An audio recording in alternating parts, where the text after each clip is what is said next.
All right, good. We'll go in 3. Hey everybody, welcome back to our coverage of the GAMA Trade Show 2015. We are joined right now by Ted Auspach from Bezier Games, who is going to be showing off Favor of the Pharaoh. So this, a game by Tom Lehman, is a reprint of something that came out before. Tell us a little bit about it. It's not just a reprint, it's a totally reimagining of the game. So there's a game back in the mid-2000s, 2005, 2006, called To Court the King. It's a dice game where everyone is racing to get a bunch of dice together, and then there's a big final roll-off to see who can get the most of a certain number, basically. And it went over very well. It was popular at the time. It was cards. You'd collect cards to give you different dice powers, that sort of thing. And then it slowly went out of print. And meanwhile, Tom had been working on some expansions for it. And he'd been working on them and testing them, and they were ready to go, and he just never got around to actually getting Amigo and Rio Grande and some other different publishers to get together to actually publish this. Gotcha. And so we had talked about this for a while. Tom actually lives 15 minutes away from me in California. And so I've known him for a long time, and we were talking about some different things, and he mentioned, hey, would you be interested in doing a reprint and the expansions? And I was like, I like To Court the King. My wife loves the game, and I liked it a lot, but she loved the game, so she was like, we'll do this. It's one I like. It's one I like a lot too. Yes. And then as we sat down and started going through some of the expansion things and some of the ideas that Tom had, he wanted to add custom dice and a few other elements. We thought, it's okay to do that, but maybe if we actually step back and take a look at what this could be if we incorporated these potential expansions in a new game.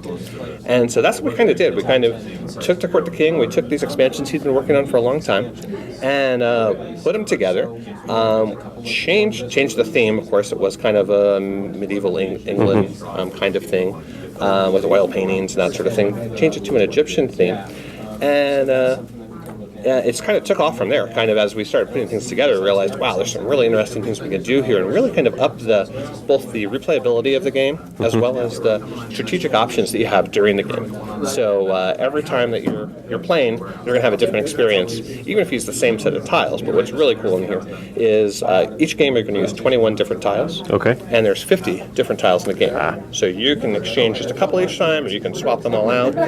We have it set up so you can just roll dice and determine what comes out randomly. So each game you can just have a totally unique setup. And then we did a couple other interesting things. We decoupled the requirements from the benefits of those tiles.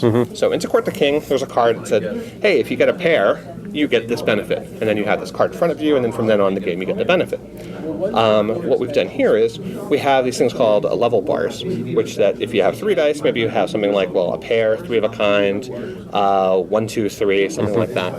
And you can put for any of those slots a different tile, which has a different benefit on it. So when people roll that, they're going to get a different thing than they would one game than another game, because you can switch those out. And so we've kind of separated those two things so that the requirements and the benefits aren't the same every game. Interesting. And so it gives you a different way of perspective looking at it. You're still collecting tiles, you're getting more dice, you have custom dice now that have special powers on them. There's these new tokens that you get. So some of the tiles give you tokens. Sometimes if you have a miserable roll, you get tokens as kind of you get these instead. Right. But they let you do things like, a single reroll or add a pip to a die, that sort of thing, one-time use things.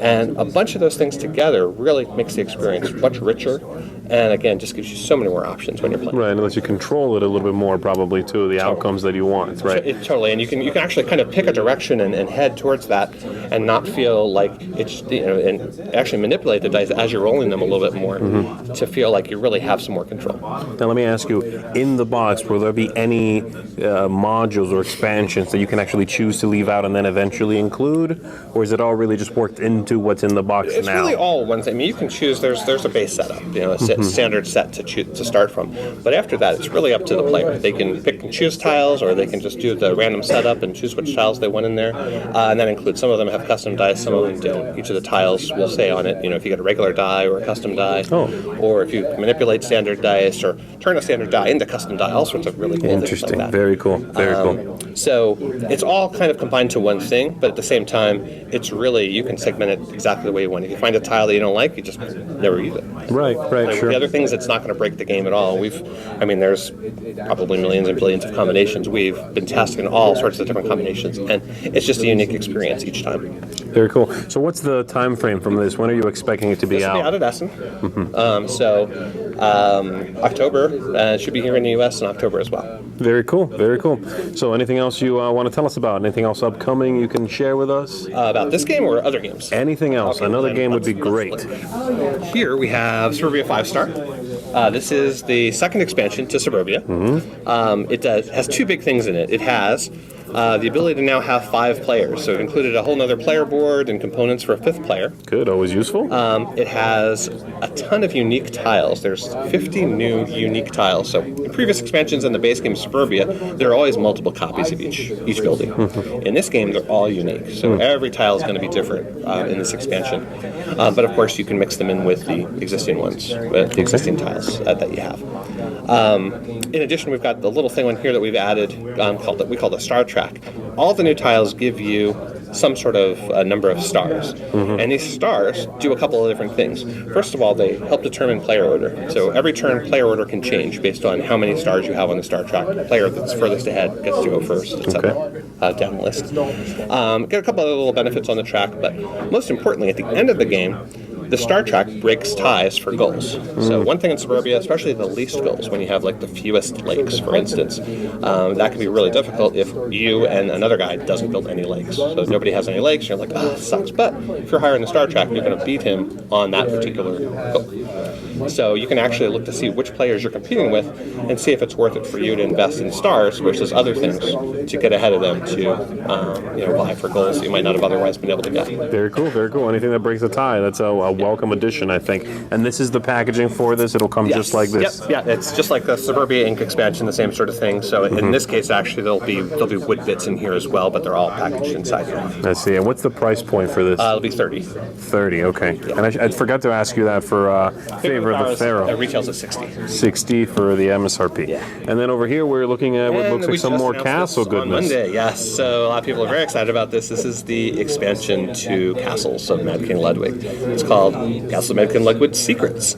And it includes a bunch of different things, which are on the back here. It includes moats, which are brand new. So you can actually build a moat around your castle. It contains where the castle can be built, but you get these great benefits from it. Kind of works like some of the downstairs room where you get a point for every type of building in your castle. The moats work the same way, but now you can have multiple moats. And so if you have all 3 moat sections connected, you get 3 points for every room you're building in your castle. You're just constrained about where you can build. And you build those before the room, so it does tie you in, right? Build them at the same time or afterwards, but of course you can always build your castle out and prevent yourself from building a moat if it extends beyond that. And completing a moat gives you an amazing reward. So completing the other rooms, you always get some sort of reward, and they're kind of cool. Right. Moats have a brand new reward. When you complete a moat, and you have all 3 sections plus the Barbican section that you start with, you get to pick up a stack of rooms, your choice. Look through it, pick one room you like, and place it for free.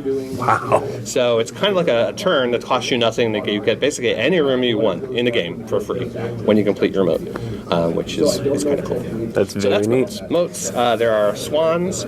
Each of the rooms of the new rooms that are in the game, there's 30 new rooms. They have a certain number of swans in them because Ludwig actually hid swans in his actual castles that he built.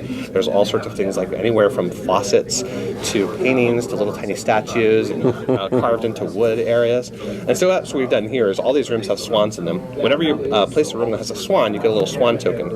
And there's 5 different colored swan tokens. And throughout the game, as you collect them, you can either turn them in for cash, you can need cash at some point, or at the end, they can be used for a lot of bonus points. You can combo them together and collect them as sets and turn them in for bonus points. Very cool, very cool. So we have Secrets, Suburbia 5-star, is that what you're calling it? Yes. Suburbia 5-star, and Favor of the Pharaoh there. Right. Very excited about that myself. Ted, thank you for joining us. Thank you. And thank you guys for tuning in.